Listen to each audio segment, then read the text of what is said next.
نحمده ونصلي على رسوله الكريم اما بعد باب من هاجر او عمل خيرا لتزويج امرأة فله ما نوى۔ یہ باب ہے اس بات کا کہ جس آدمی نے ہجرت کی یا کوئی نیک عمل کیا کسی خاتون سے شادی کرنے کے لیے تو اس کو اس کی نیت کے مطابق بدلہ ملے گا۔ تزویج کا لفظ یہاں تزوج کے معنی میں ہے۔ تزویج شادی کرانا بھی ہوتا ہے، شادی کرنا بھی ہوتا ہے۔ یہاں تزوج کے معنی میں ہے، خود اپنی شادی کرنے کے لیے کسی نے کوئی نیکی کی، ہجرت کی، تو اس کو اس کی نیت کے مطابق صلہ ملے گا۔ اس باب کا حاصل اور مقصد صرف اتنا ہے کہ اگر کسی نیک کام میں کوئی دوسری نیت شامل کر لیتا ہے تو اگر اس میں نیکی کی نیت کر لی ہے تو نیکی کی شان بڑھ جاتی ہے، اور اگر نیکی سے ہٹ کر کے کسی اور چیز کی نیت کی ہے تو اس عمل کی شان گھٹ جاتی ہے، اس نیکی کی شان گھٹ جاتی ہے۔ مثلا آپ سمجھیں کسی عمل میں دوسری نیت ملانے کی، اس عمل کے علاوہ کسی اور عمل کی نیت ملانے کی چند شکلیں بنیں گی۔ جس عمل میں ملاوٹ کر رہا ہے کسی نیت کی وہ عمل طاعت ہے، مثلا نماز ہے، روزہ ہے۔ اس میں اگر کوئی فاسد نیت ملا رہا ہے ریا کی تو اس فاسد نیت کی وجہ سے وہ عمل فاسد ہو جائے گا، یعنی وہ عمل اس فاسد نیت کی وجہ سے بے وزن ہو جائے گا۔ اور ریا کی نیت تھی تو یہ عمل ریا کے لیے مانا جائے گا، اللہ کے لیے نہیں مانا جائے گا۔ اور کبھی ایسا ہوتا ہے کہ عمل مباح ہوتا ہے، کوئی طاعت نہیں ہے، کوئی عبادت نہیں ہے، عمل مباح ہے، مثلا کھانا پینا، اچھا کپڑا پہننا۔ ان اعمال میں اگر وہ کوئی نیت خیر کی کرتا ہے تو سارے اعمال خیر بن جاتے ہیں۔ مثلا سونا ایک امر مباح، ایک امر عادت ہے، اس لیے سوتا ہے تاکہ صبح جلدی اٹھ کر اللہ کی عبادت میں، دین کی خدمت میں اپنے کو مصروف رکھوں۔ اس لیے کھاتا ہے تاکہ قوت آوے تو میں اپنے کو اللہ کے کاموں میں استعمال کروں۔ اس طرح کی اگر امور مباحہ میں نیت خیر شامل کر لیتا ہے تو اس کا یہ امر مباح بھی نیکی قرار دیا جاتا ہے۔ تیسری ایک شکل ہے کہ عمل مباح نہیں ہے، عمل معصیت ہے، عمل کوئی گناہ کا کر رہا ہے، اس میں اگر وہ اچھی بھی نیت کرے تو اس کی اچھی نیت، خیر کی نیت کرنے سے وہ معصیت کبھی نیکی نہیں بنے گی۔ مثلا ایک آدمی چوری کر رہا ہے، کسی کا مال دبا رہا ہے، رشوت کا معاملہ کر رہا ہے، سود جمع کر رہا ہے، اس لیے تاکہ میں اس دبائے ہوئے مال سے، غلط مال سے میں غریبوں کی مدد کروں، یا یہ کہ مسجد میں خرچ کروں، مدرسے بنواؤں، ایسی غلط نیتوں سے، ایسے غلط اعمال میں یہ خیر کی نیت شامل کرنے سے غلط اعمال خیر نہیں ہو جائیں گے، بلکہ غلط ہی رہیں گے، معصیت ہی رہے گی۔ یہاں جو چیز بتانا مقصود ہے، امام بخاری رحمۃ اللہ علیہ اپنے ترجمۃ الباب سے یہ بتا رہے ہیں کہ اگر ایک آدمی نیت کرتا ہے ہجرت میں نکاح کی تو اس کی ہجرت نکاح کے لیے ہی مانی جائے گی، ہجرت خالصۃ للہ نہیں ہوگی۔ اس لیے متوجہ کیا جا رہا ہے کہ جس ٹائم میں آپ ہجرت کریں تو ہجرت ہی کی نیت ہو، اور اسی طریقے سے نکاح کا جب ارادہ کریں تو اس میں بھی نکاح کے متعلق جو نیت خیر بن سکتی ہے وہ نیت کریں۔ اب نکاح میں نیت خیر کیا ہے؟ 3 نیتیں آپ مستحضر رکھیے۔ آپ کی جب باری آوے نکاح کی اس وقت یہ 3 نیتیں مستحضر کر لیجئے، بھول جائے تو پرسنل میں آپ بات بھی کر لیجئے۔ آپ پہلی نیت تو کریں اتباع سنت کی،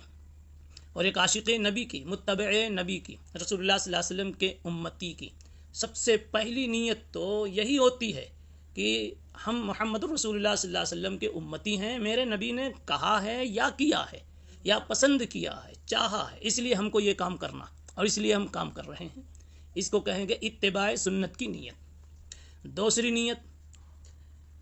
تحسین عصمت، یعنی تحفظ عصمت۔ اب تک اللہ نے آپ کو باعزت بنایا ہے، آپ کا دامن پاک بنایا ہے، آپ زنا کی آلودگی سے محفوظ ہیں، تو اب آئندہ بھی آپ بچے رہیں، دامن کی یہ پاکیزگی، دامن کی پاکی برقرار رہے، اس لیے شادی میں کر رہا ہوں، یہ ہے تحفظ عصمت کی نیت۔ تیسری نیت کریں تکثیر امت۔ آپ کو معلوم ہے کہ قیامت کا دن ہوگا اور انبیاء کرام علیہم الصلاۃ والسلام میں ہر ایک کی یہ خواہش ہوگی کہ کاش میرے ماننے والوں کی تعداد سب سے زیادہ ہو، مگر یہ مسلمہ ہے کہ سب سے بڑے نبی کی امت کی تعداد سب سے زیادہ ہوگی۔ رسول اللہ صلی اللہ علیہ وسلم کی بھی یہ تمنا ہے کہ میری تعداد سب سے زیادہ ہو، اس لیے نبی کی اس تمنا کی تکمیل کے لیے، نبی کی اس تمنا کی تکمیل کے لیے کہ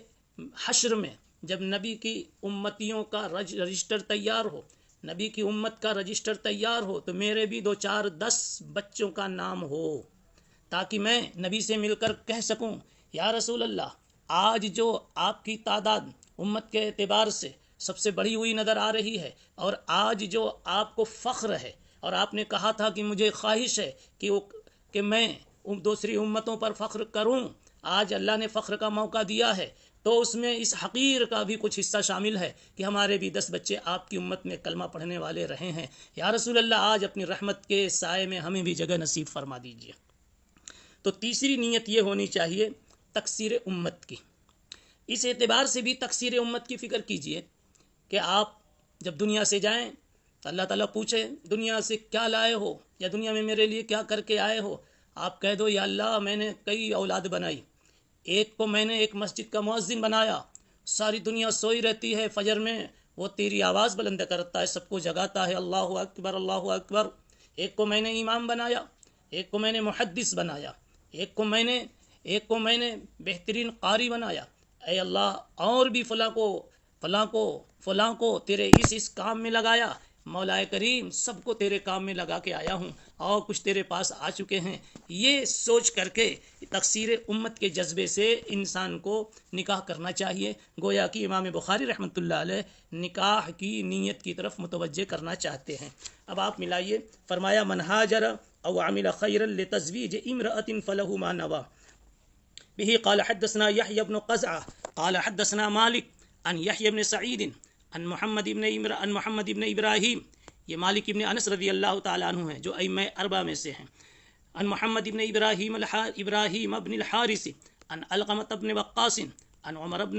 بن الخطاب رضی اللہ تعالی عنہم اجمعین قال النبی صلی اللہ علیہ وسلم العمل بالنیہ وانما لامرئ ما نوى فمن كانت هجرته الى الله ورسوله فهجرته الى الله ورسوله۔ یہاں ہے العمل بالنیہ، اور جلد اول میں پہلی حدیث میں انما الاعمال بالنیات تھوڑے سے الفاظ کے فرق کے ساتھ تھے۔ جہاں جمع ہے وہاں کا نقطہ یہ ہے کہ کہنا یہ چاہتے ہیں، وہاں کا نقطہ یہ بیان کیا جاتا ہے کہ اشارہ اس طرف ہے انما الاعمال بالنیات، کہ ایک عمل میں انسان کئی نیتیں کر سکتا ہے، تو اب بہت سارے اعمال ہیں، تو بہت سارے اعمال میں بہت ساری نیتیں جمع ہو سکتی ہیں۔ یہاں سے اخذ کر کے بعض فقہا نے یہ بات نکالی ہے کہ آپ ایک نفل میں کئی نفل کی نیتیں کر سکتے ہیں، مثلا 2 رکعت پڑھتے ہیں مسجد میں پہنچ کر وضو کر کے، تو اسی 2 رکعت میں آپ تحیۃ الوضو کی نیت کریں، تحیۃ المسجد کی نیت کر لیں، صلاۃ الشکر کی نیت کر لیں، صلاۃ الاستغفار کی نیت کر لیں۔ یہ انما الاعمال بالنیات کے اشارے سے اس کا جواز سمجھ میں آتا ہے۔ اور العمل بالنیہ میں اگر العمل میں الف لام کو استغراق کے لیے لیا جائے یا جنس کے لیے لیا جائے تو پھر جمعیت کا معنی یوں پیدا ہو جاتا ہے، اور یہی توجیہ پھر نیت میں بھی کی جاوے تو اس طرح سے العمل بالنیہ بھی الاعمال بالنیات کے معنی میں ہو جاتا ہے۔ وانما لامرئ ما نوى، ہر انسان کو وہی ملے گا جس کی وہ نیت کر کے، جس کی اس نے نیت کی ہوگی۔ انور شاہ کشمیری رحمۃ اللہ علیہ تو فرماتے ہیں وہی ملے گا جس کی اس نے نیت کی ہوگی۔ یعنی لوگ تو اس کا مطلب بتاتے ہیں کہ ویسا ثواب یا ویسا عقاب، ویسی جزا یا ویسی سزا، اور شاہ صاحب فرماتے ہیں یہ تو ثانوی معنی ہے، وہی ملے گا۔ یعنی اگر کسی نیک عمل میں اس نے نیت کی ہے فاسد، تو فاسد مجسمے کی شکل میں، بدبودار مجسمے کی شکل میں کوئی چیز ملے گی، اور اگر اس نے نیکی کی نیت کی ہے تو خوشبودار اور نیک شکل میں، نیک مجسمے میں اس کو کوئی پھل اس کا ملے گا۔ انما، اس کی مزید تفصیل آپ جلد اول میں سنیں گے انشاءاللہ۔ وَإِنَّمَا لِامْرِئٍ مَّا نَوَىٰ فَمَنْ كَانَتْ هِجْرَتُهُ إِلَى اللَّهِ وَرَسُولِهِ فَهِجْرَتُهُ إِلَى اللَّهِ وَرَسُولِهِ۔ جلد اول میں یہ ٹکڑا من کانت ہجرتہ الی اللہ ورسولہ فہجرتہ الی اللہ ورسولہ، یہ ٹکڑا محذوف ہے، اور یہاں سے ہے ومن کانت ہجرتہ الی دنیا یصیبها، جس کی ہجرت اللہ اور رسول کے لیے ہوگی اس کی ہجرت اللہ اور رسول کے لیے ہی مانی جائے گی، اور جس کی ہجرت دنیا کے حصول کے لیے یا کسی خاتون سے شادی کے لیے ہوگی اس کی ہجرت اسی مقصد کے لیے لکھی جائے گی۔ امام بخاری رحمۃ اللہ علیہ کا مقصد یہ تھا کہ ہر نیک عمل میں جو اس عمل کے مناسب نیت ہو وہی کرنا چاہیے، کوئی باہر کی نیت اس میں شامل یا فاسد نیت، دنیاوی نیت، یعنی ایک تو فاسد نیت، ایک مباح لیکن دنیاوی نیت، ایسی بھی نہیں کرنی چاہیے۔ ایسا لگ رہا ہے کہ حضرت یہ فرما رہے ہیں کسی بھی نیک عمل میں نیت نہ مباح کی بڑھائی جائے اور نہ فاسد بڑھائی جائے، بلکہ نیک عمل میں نیکی ہی کی نیت رکھی جائے۔ مثال کے طور پر ایک اچھا کپڑا پہننا یا اچھا مکان بنانا ایک نیکی، اس نیت سے آپ بنائیں کہ مہمان کے لیے، ایک مہمان کے لیے، یا اچھا کپڑا پہنا جمعہ کے لیے، لیکن اگر اس میں یہ نیت کر لیا کہ میں اچھا دکھوں، میرا مکان اچھا دکھے اور اچھا کہا جاؤں، تو اگر جس میں تعلی کی نیت نہ ہو اور اس میں تکبر کی نیت نہ ہو، تحقیر غیر کی نیت نہ ہو، مگر ایک امر مباح، ایک امر طبعی کی نیت شامل ہو گئی، تو اب آپ کی اس نیت میں دو پارٹ ہو جائیں گے۔ اگر جمعہ کی بھی نیت کی ہے تو اس کا بھی ثواب ملے گا، اور جتنی نیت باہر کی کر لی ہے اتنا ثواب میں اتنی کمی آ جائے گی۔ باب التزویج المعسر الذي معه القرآن والاسلام فيه سهل بن سعد عن النبی صلی اللہ علیہ وسلم۔ تزویج المعسر کا بیان، تنگ دست آدمی جو اپنی شادی کرنے پر قادر نہیں ہے لیکن اللہ نے اس کے سینے میں قرآن اور اس کے دل میں ایمان رکھا ہے، ایسے انسان کی شادی کر دینی چاہیے۔ یہاں تزویج بمعنی تفعیل ہی ہے، اس سے پہلے والے باب میں تزویج بمعنی تزوج تھا، اور یہاں تزویج بمعنی تزویج ہے، یعنی شادی کرا دینا۔ باب کا حاصل یہ ہے کہ آپ کی بستی میں، آپ کی سوسائٹی میں کوئی آدمی معسر ہے، غریب ہے، اپنی شادی پر، نان نفتے پر، سکنے پر قادر نہیں ہے، تو لیکن بیچارہ قرآن والا ہے، علم والا ہے، ایمان والا ہے، تو آپ ایسے کی شادی کروا دیجیے۔ اور اس میں کہا کہ سہل ابن سعد رضی اللہ تعالی عنہ سے ایک روایت منقول ہے جو فضائل القرآن کے اندر میں گزر چکی ہے، اس میں اس طرح کی بات آئی تھی کہ سہل ابن سعد انصاری ساعدی کی روایت منقول ہے کہ رسول اللہ صلی اللہ علیہ وسلم نے پوچھا ماذا معک من القرآن، تمہارے پاس کتنا قرآن تم کو یاد ہے؟ تو انہوں نے کہا اتنی سورہ یاد ہے۔ کہا اتقرؤہن عن ظہر قلبک، کیا تم سنا سکتے ہو آنکھ بند کر کے بغیر دیکھے ہوئے؟ انہوں نے کہا ہاں۔ تو کہا فقد ملکتکھا بما معک من القرآن، جاؤ میں نے اسی کی برکت سے تمہاری شادی کر دی، اسی کی برکت سے اور اسی کے سبب سے تمہاری شادی کر دی۔ امام بخاری رحمۃ اللہ علیہ نے فی ہے سہل بن سعد کہہ کر کے روایت تو پوری نہیں سنائی، البتہ روایت کا پتہ دے دیا، اور جب حضرت اس طرح سے روایت سناتے ہیں اور تعلیقاً چھوڑ دیتے ہیں تو کہیں اگر تخریج ہوتی ہے تو تخریج وہ اس کا متن وہاں مل جاتا ہے، اور خاص طور پر علامہ عینی رحمۃ اللہ علیہ اس کا پتہ بتا دیتے ہیں کہ حضرت نے یہ روایت کہاں نقل فرمائی ہے۔ یہ روایت جو حضرت سہل ابن سعد کے حوالے سے ابھی بتائی گئی، یہ روایت فضائل القرآن باب القراءۃ عن ظہر القلب کے تحت ابھی قریب میں ہی اس سے کچھ پہلے گزری ہے، جو آپ کو اپنے وقت پر آئے گی۔ بہرحال باب کا حاصل یہ ہے کہ جس کے پاس قرآن ہو، علم ہو، دین و شریعت کی معلومات ہو اور ایمان ہو، ایسے شخص کے پاس اگر قدرت نہیں ہے تو شادی کرا دینی چاہیے۔ ایک شبہ یہاں ہوتا ہے کہ جو آدمی تنگ دست ہے وہ شادی نہیں کر سکتا، اور وہ قرآن والا ہے، علم والا ہے، تو اس کی شادی کرا دو۔ اور اس کے تحت جو روایت ابھی سنائی گئی کہ فضائل قرآن میں اللہ کے نبی صلی اللہ علیہ وسلم نے صحابی سے کہا تمہیں یاد ہے؟ کہا ہاں، تو کہا جاؤ ملک، تو کہا بما معک من القرآن، یہ قرآن جو تمہیں یاد ہے اس کے بدلے میں نے تمہاری شادی اس سے کر دی۔ تو اس سے یہ لگتا ہے کہ گویا مہر یہاں قرآن کو بنایا گیا۔